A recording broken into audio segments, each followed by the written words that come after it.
Hey all, welcome to the Trail and Ultra Running Training Podcast. This is formerly Eat Well, Sleep Great, Run Far. I recently changed the name because it fits a little better for what I actually do here, and it also marks a decent shift you'll see in content over the next little stretch. So today I'm talking about strength training and why it matters for trail runners. A study was recently released in the International Journal of Sports Physiology and Performance about some performance markers for running, specifically trail running, and how they correlated with performance at UTMB. While it was a decent study with some interesting results, I've seen some people use it to talk about why strength training shouldn't be a priority for trail runners, a stance which I find fairly irresponsible.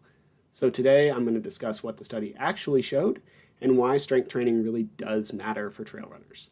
Let's get into it.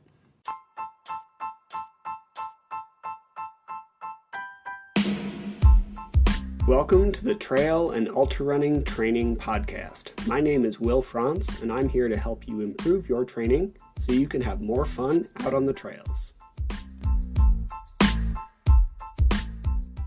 So today, I want to talk about strength training for trail runners. And some of this comes from a recent study that was done on last year's UTMB. But first, before we get into it, I just wanted to give a quick note. If you can, try to plan ahead a little bit. It is already late March, in spite of what the weather in winter and everything might be showing. I know it is already spring, but I look outside my window and it is currently snowing still. So while it might not feel like trail season, it is getting there. Probably have a decent race calendar. We are looking at getting into some training cycles. So look ahead at your schedule a little bit and what we might need to do to be successful this year. Pretty regularly over the past couple of years, someone messages me asking what they might need to do for an upcoming race. And I really try to help when I can, but a lot of people only do this once they've started their taper or 4 or 6 weeks out from a 100-mile race. And at that point, there's just not a lot of advice I can give. We can make some small tweaks, and I will always help in any way that I can. So please don't think this is a request not to contact me. Always message me if you want. Far from any of that. But if you want to do well, plan far in advance. I think a lot of the time, some people are just getting antsy and are looking for confirmation for what they've been doing. But if you're doing something big, try to get your ducks in a row more than a month or two out. Because if you message me 4 weeks out asking about nutrition and hydration stuff, you really only have a week left to test it, or maybe 2, and then your taper is going to start. If you message me in your taper, you're not going to be able to test anything. And so unless something has been going horrendously wrong to where your best option is trying something completely unplanned on race day, then what I'm probably going to tell you is I don't know, the hay's in the barn, and good luck. So that's just a thing. It's late March. It had kind of snuck up on me as well, largely due to the massive snowpack. I'm not sure I'm going to be able to get on an uncovered trail until June this year, but start thinking about things. So let's get on to what I really wanted to discuss, and that is strength work and why I think it matters regardless of running performance. So there was a recent study associating VO2 max, velocity of VO2 max, lactate threshold, running economy, and body fat percentage to running performance at UTMB. They did this study last year, and they showed that the metrics of VO2 max and velocity of VO2 max were notably more predictive of success or time than anything else. So what can we take from this study? To me, what this really says is VO2 max matters, and it matters quite a bit. And a lot of trail or ultra runners fall into a space of long, slow distance, easy runs, because they're nice, they're fun, they're in the woods, you're on trails. And then we sometimes don't do much if any speed work for long chunks of time. And then we might wonder why we're slow or have no top end. And we really need to add that speed work because VO2 max is such an important thing for your training. Like I include some form of speed work with people from week 1 of a training cycle. At the very least, like we're throwing in strides to get like that neuromuscular movement adaptation. And then depending on how much time we have to race day, like we will go through a cycle of targeted phases of like VO2 max and then critical speed work and then lactate threshold stuff. Like we're trying to get all these metrics so that you can perform your best and have a good day on race day. So while like we go through all that, like let's just take an analogy from Philip Skiba, a like very high level coach. If your cardio training is a house, then VO2 max is like the ceiling of the attic. The roof is higher, and like that is what we'd call neuromuscular output or power output, and that's what you're really trying to get with strides. But everything else is under that attic roof. So if your VO2 max is really low, we don't have a lot of room to build things like lactate threshold or your critical speed or really even endurance pace, right? Like we need to have some amount of VO2 max in order to build everything else underneath it, because your cardio function does work in a stepwise fashion. It's more gradienty and fuzzy, but it is stepwise. So if your VO2 max is too low, you really just cannot lift anything else. So if you want to go faster, and that's a limiting factor for you, we need to spend a little more time on it.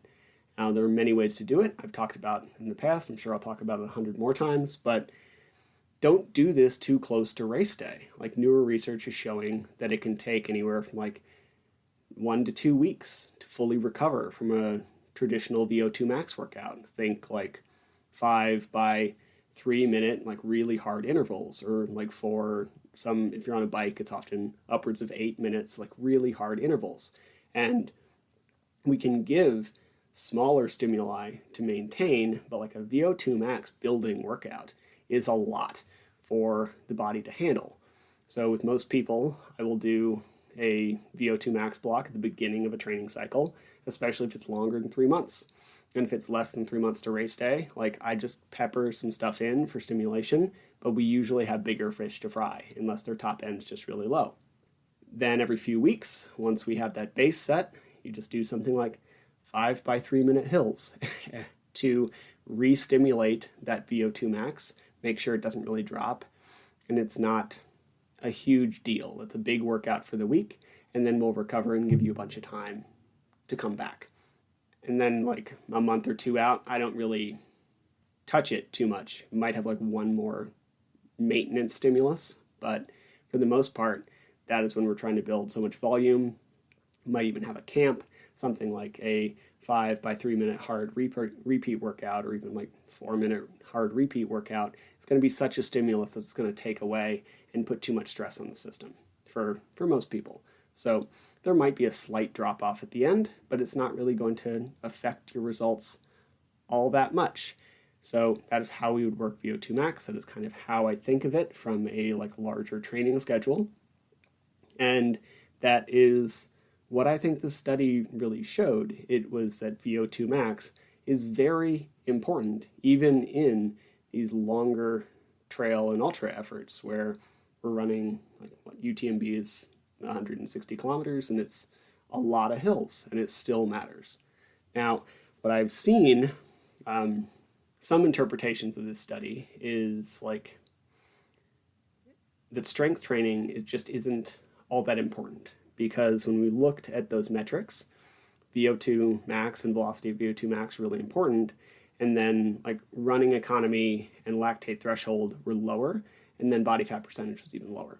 So some people seem to take this to mean that like strength training just doesn't matter all that much, because strength training typically from a running perspective tends to improve your running economy. So if it's not that important, or if we get more out of training VO2 max and we get more out of like obviously the long aerobic work, then maybe strength training isn't the best use of your time. So I thought this was questionable, considering I do this a lot and spend most of my time training people in the gym. So I bought the study, read it, and the results really didn't surprise me all that much. As with everything, my initial answer on whether strength training is important for trail runners is like, it depends, because it always depends. But here, specifically, it doesn't depend all that much. If we want to get in the weeds of the study, like, message me and I'd be happy to chat about it with you. But for everybody else, like, it doesn't show a huge lack of importance regarding strength training. If I were training a professional ultra runner, someone who needs to podium to make a paycheck, then I would put significantly less emphasis on strength work, especially as we get closer to race day. It might decrease your performance if we accidentally put on more muscle mass. And then also, if you're training for something like UTMB, you are running so much mountainous terrain anyway. If you're trying to podium for UTMB, you have to be running a ton of mountains that you basically are doing strength training for your lower body.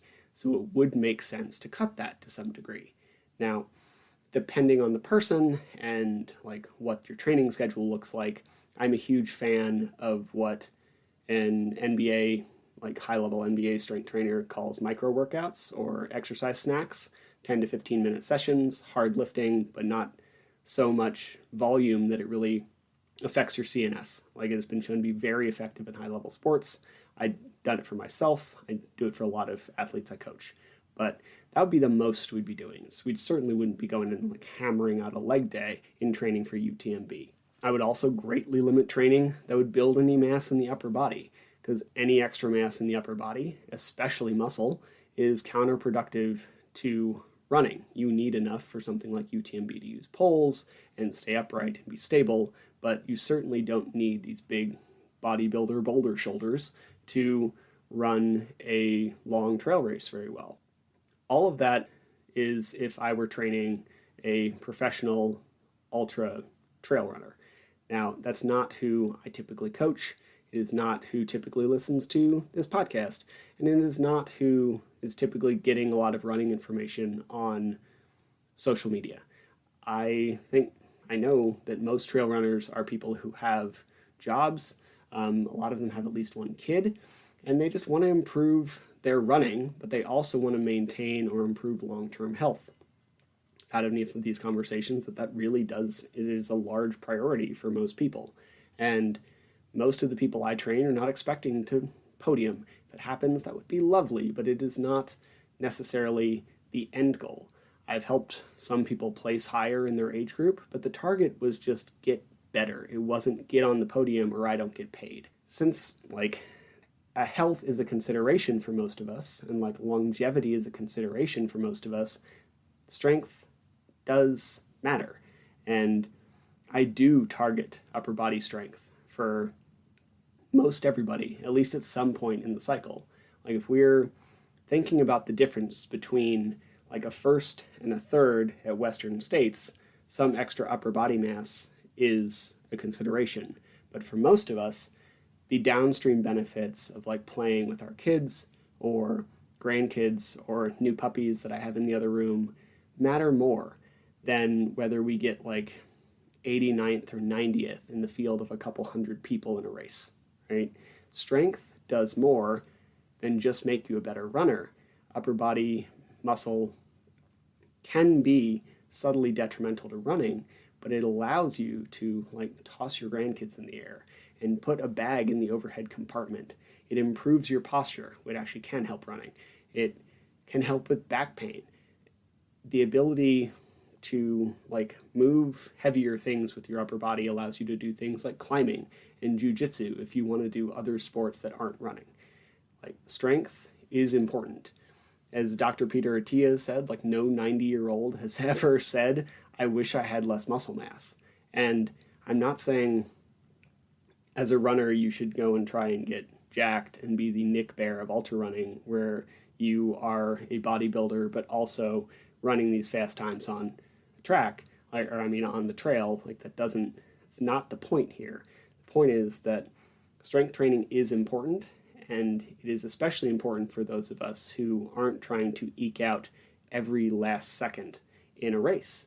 Now, I see a lot of runners who won't do strength training or don't like doing strength training for one reason or another, and some of them, it is largely because they think it is a waste of time, or they don't want to get bulky.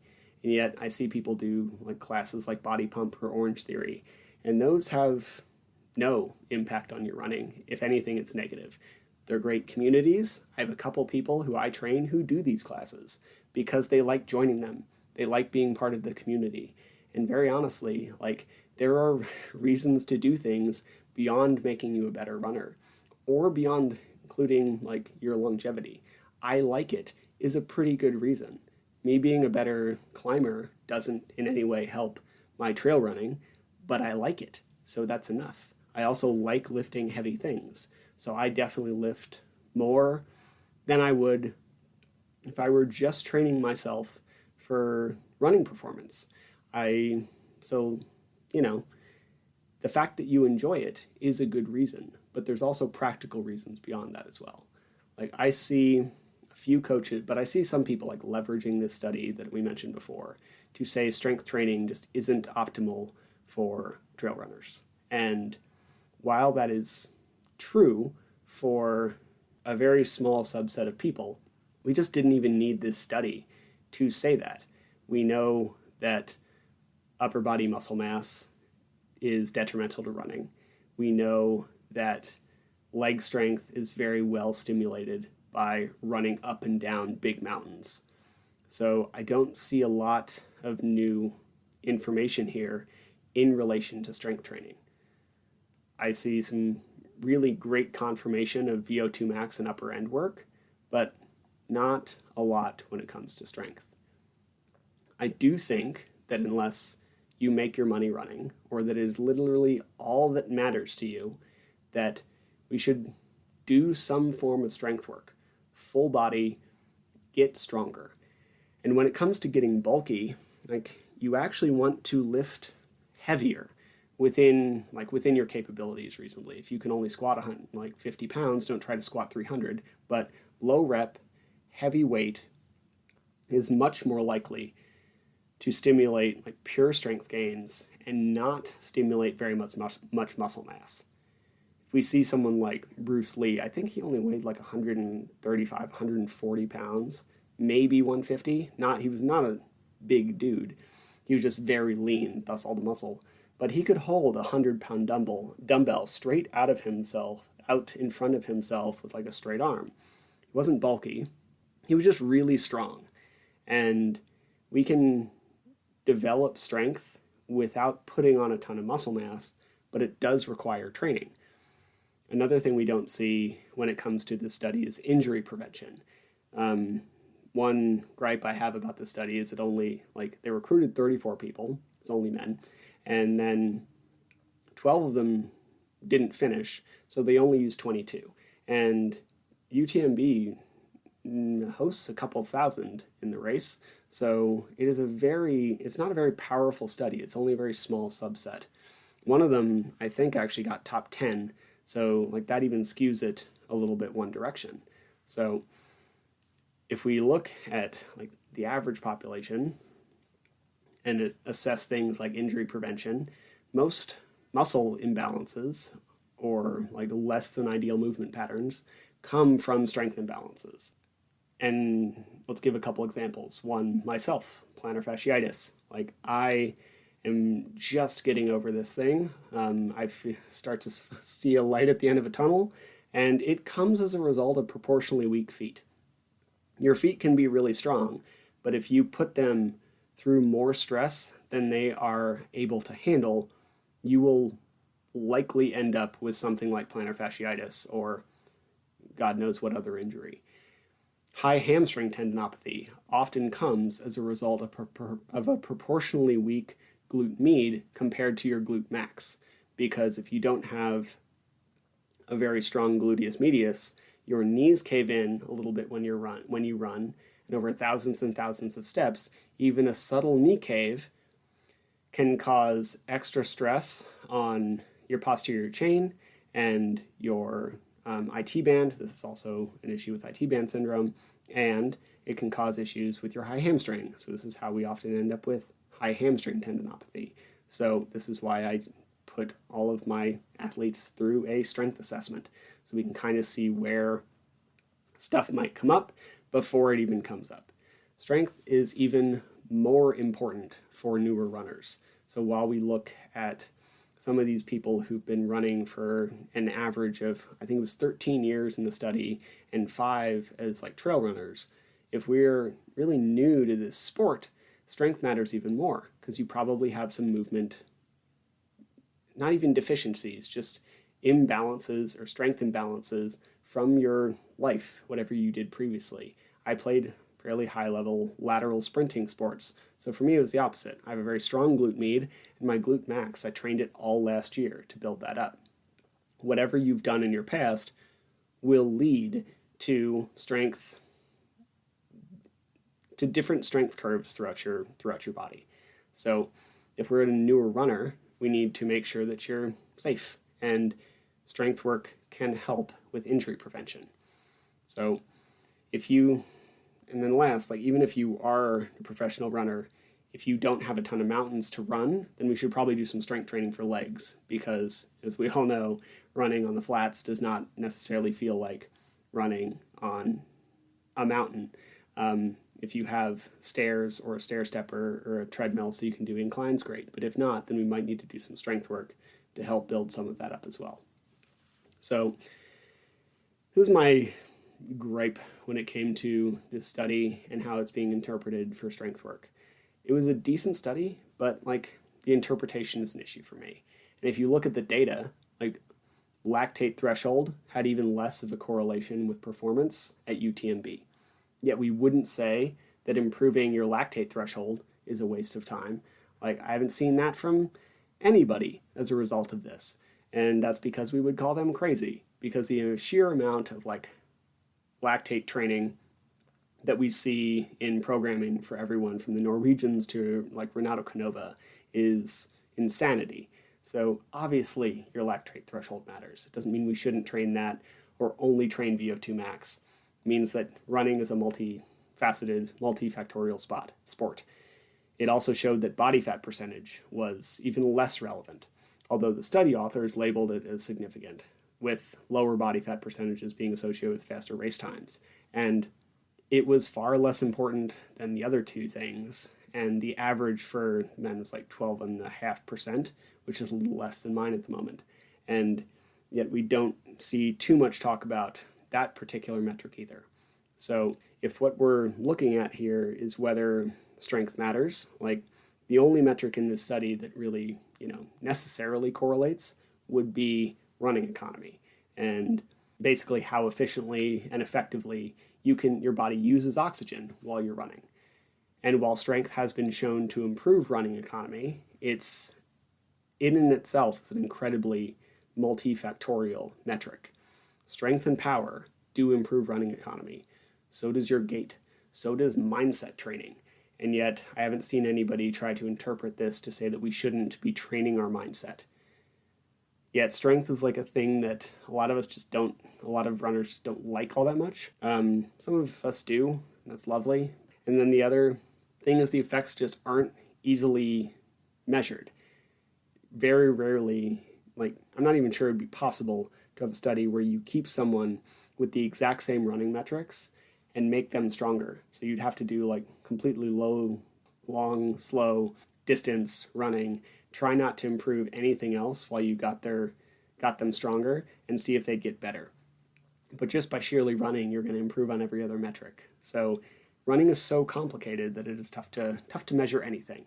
So I see some people try to write off strength, and I know I have my own biases, but I keep trying to adjust them. This just doesn't feel like a necessarily responsible stance to take.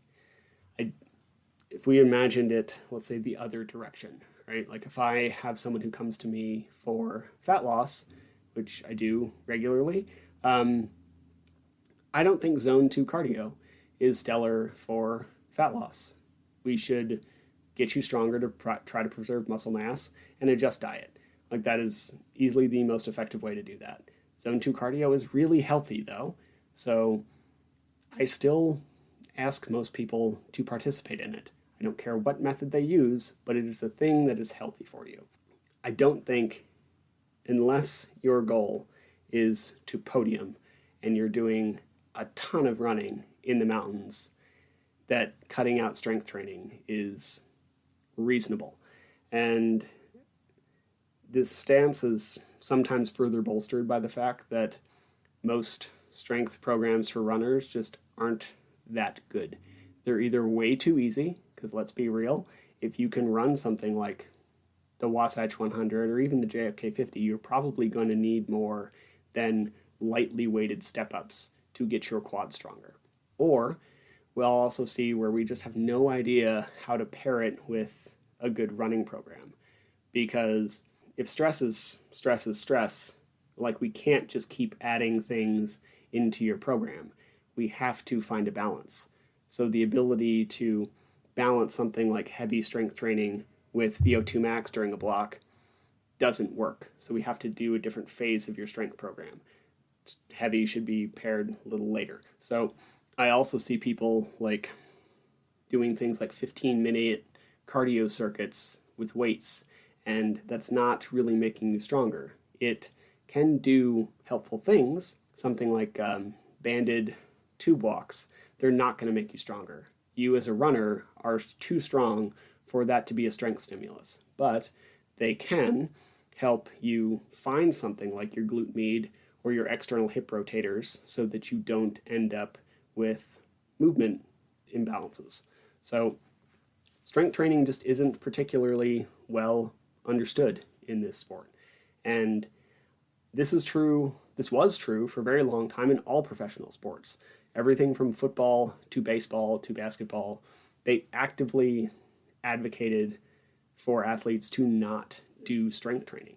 They thought it would make people muscle bound. They thought it would make them less mobile. They thought it was a waste of time compared to just playing the sport and practicing.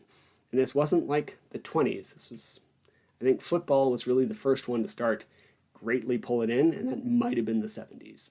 This is a fairly new thing where professional sports with millions on the line have really high-level strength training programs. And I think that running is just behind the curve a little bit.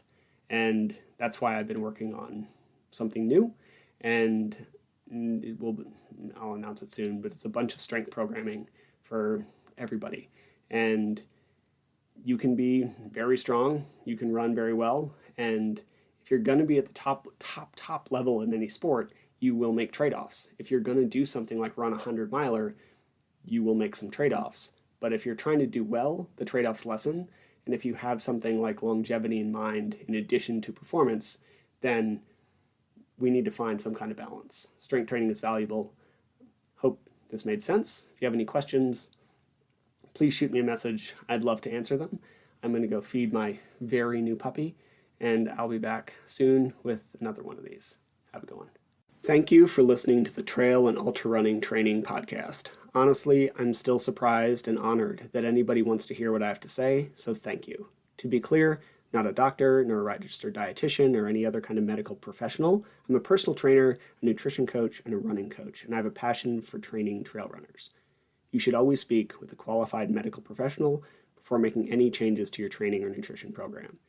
If you enjoyed the podcast or found it helpful, please take a second to leave a rating or review. I'd really appreciate it. Or you could just share it with someone for whom you think it might be helpful. I make these kinds of things in order to provide more quality, free resources to people, so the more people who hear it, the better. If you want more of this information, please head to the Trail and Ultra Running Training group on Facebook, where we discuss all aspects of training so you can have more fun doing the sport that you love. Thank you again for listening.